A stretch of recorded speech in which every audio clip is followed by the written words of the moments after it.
This is the island of Fritzberg. Located somewhere in the North Sea, it is completely disconnected from the rest of us, trapped in a year-long winter and isolated from the modern world.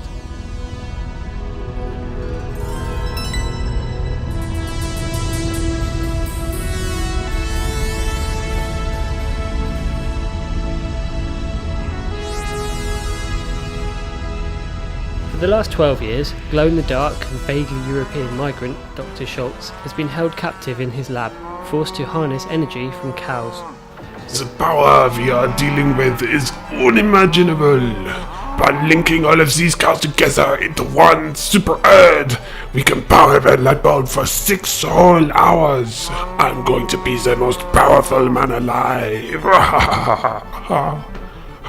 I'm so lonely. To combat his loneliness, Dr. Schultz created a dyslexic gambling baboon with 3 fingers and a squint.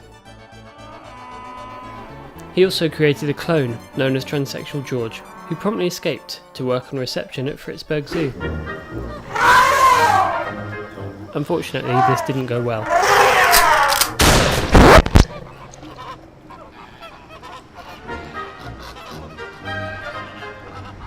The government also forced Dr. Schultz to create the exploding puffin. Bred to protect Fritzberg from refugees, they were placed on the beaches around the island by the Fritzberg Independence Party. Unfortunately, they kept going off by mistake, killing several pensioners. So the government decided to eradicate them all with a completely disproportionate amount of force, inspired by the Americans.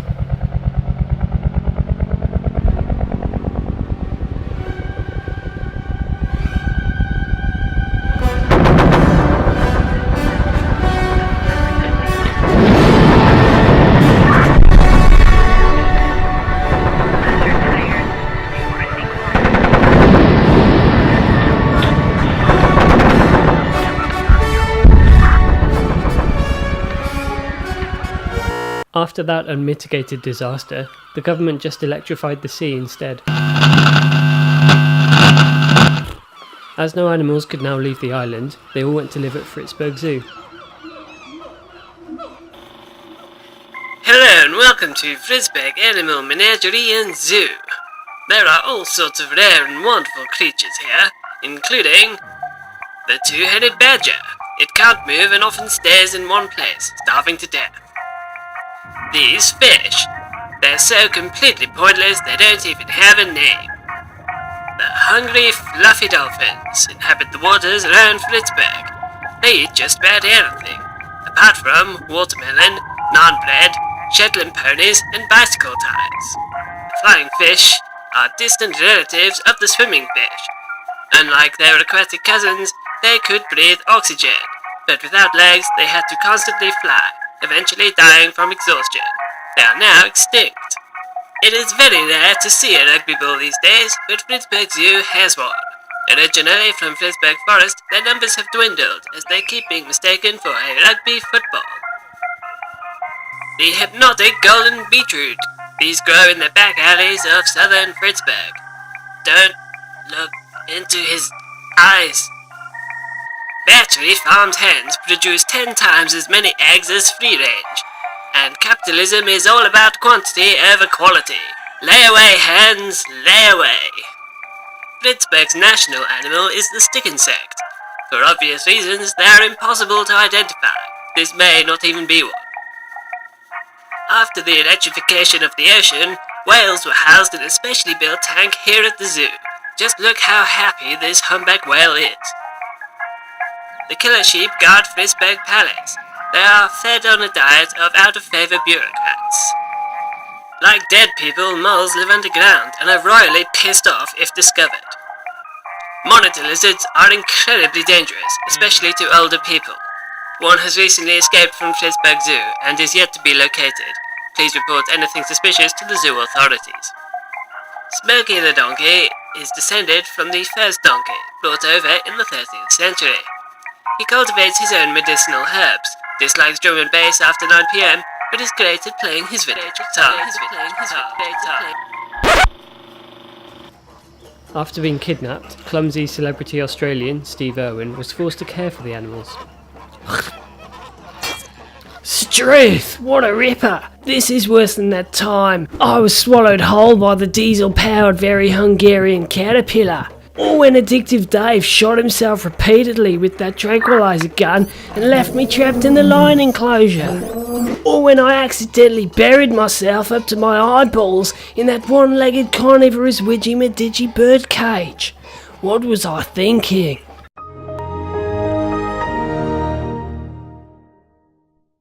Celebrity terrorist Buzz Larden declared jihad against Fritzberg. Luckily, the Fritzberg Independence Party still had their anti-aircraft guns. As a precaution, the government now shoot down all planes. Whilst most die in a molten mass of twisted fiery metal, some do survive, but they're rounded up and shot, just to be sure.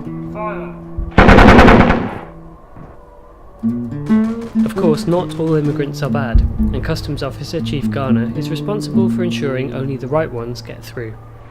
I know you're not really a rabbit. I'm just waiting for you to ring. Unable to afford a Great Wall, Chief Garner installed giant rakes on top of Fritzberg's skyscrapers to stop planes and small mammals flying over the island. To aid him, he hired the band Busted and instructed them to taser anyone on sight. He said, I've been to the year 3000. Not much has changed, but they... Busted were trained by blind Mrs. Craddock. She isn't actually blind, she just wears her patch over the working eye. If she were blind, she'd have been dissolved in a vat of acid to prevent her becoming a drain on Fritzberg Health Service. Mrs. Craddock lost her eye as a gun safety instructor at the Fritzberg Male Training Centre. She was hit by a stray piece of cheddar, but remember, guns don't kill people, cheddar does. To prevent further accidents, all the cheese was confiscated and rehoused at the zoo to be cared for by Steve Irwin. One unintended consequence of that was that fat people, living in the sewers since they were declared illegal in 1924, now congregate by the drains next to the enclosure, hoping to catch a small crumb here and there. Before moving to the sewer, Brian Blessed was Fritzberg's champion turtle hurler. Turtle hurling is the national sport. It's not as cool as fox hunting, but for some reason only men can play. The winner is whoever can guess where the turtles will land.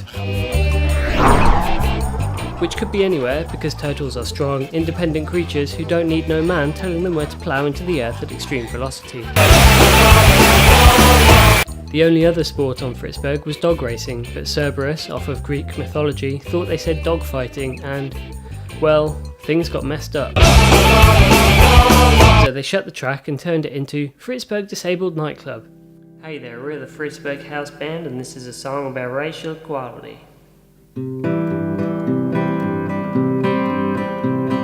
There was a fish called Derek or something, lived his whole life in the Pacific Ocean. All the folks, they knew him far and wide. Now Derek had a special trait which some fish like to celebrate, but the older folk, well, they were slightly blue. You see, Derek was completely purple from his head right down to his tail, but the older fish, well, they was not impressed. They'd punch and kick and segregate, won't even try to decapitate. And Derek, well, his life's a bit of a mess. So one day he was floating home, Derek decided he would roam the ocean as far as he could see. He said goodbye to his son and wife, who did question his choices in life, but nonetheless they let him swim away. Derek swam for at least a day. He swam in circles every which way, trying to find a quaint old bit of sea. But one thing for which he did not factor was to fishermen he was attractive on account of his lovely purple sheen. On the surface around sunset time, George was sailing with his fishing line, hunting for something to cook for tea. Derek swam far below, giving off his trademark glow, and George did spot him in the murky blue. Now George, who was a bit of a prick, grabbed a hold of his fishing stick and yelled to the sky, "I got me a purple dream." Derek, to his surprise, found himself surrounded by fishing flies, but swam away as quickly as he could. He swam and swam and swam some more until he reached his old front door, yelling to his wife, "Honey, I'm still alive." From that day, Derek was a hero to the other fish. They loved his purple glow, and nobody was a bully no more. And George never did catch his fish, never did get that evening dish. He died a cold and hungry death, I'm sure. But things didn't go well for Derek either. Fame went to his head and he got a fever. He went and did something stupid once more. Trying to prove he was a special fish, he led a protest for communists. He swam out into the ocean like before. A stingray was watching from a secret place, and seeing that communist look on his face, stabbed him right between his purple gills. And that's the story of Derek the Purple Fish, whose plans in life were a bit rubbish, and who always tried to push too far. All he wanted was peace and quiet, but instead became a stingray diet, and his purple scales do glow no more. So don't be a purple fish or a racist fish, because you'll always get eaten for sure. Thank you very much. We're here all week.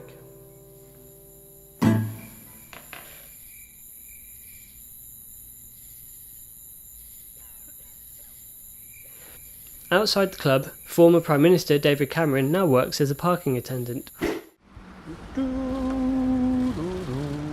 Right.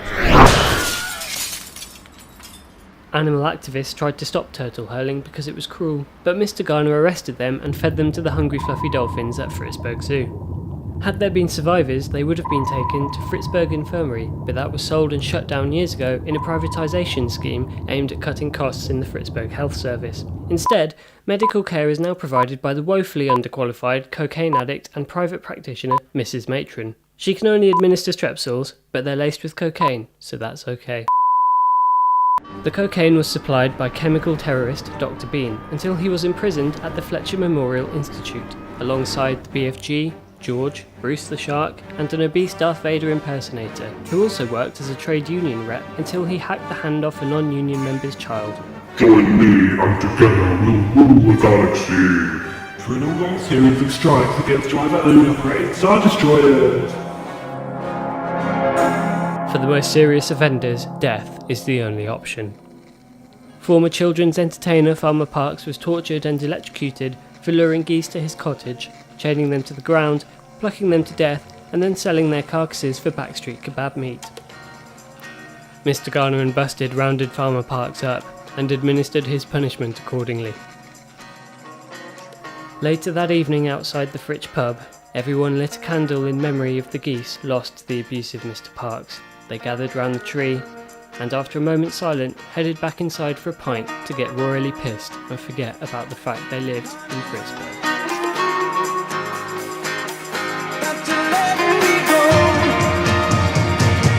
Got to let